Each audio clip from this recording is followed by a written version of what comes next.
Hello and welcome back to our channel. So today in this video we will be discussing about how you can log in Zamp HR web portal. So without wasting much of our time, let's get straight into the video.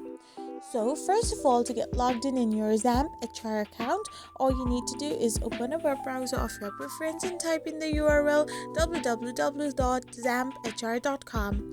Once you do this, you will end up in its official page where you need to simply tap on logins and tap on your employee account.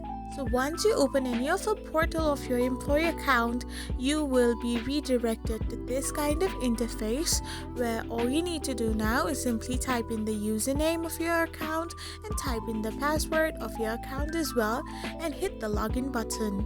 However, if you are new to the account, then you can simply tap on the register option to sign up, or if you have forgotten your username or password, tap on forgot username or forgot password option to reset it.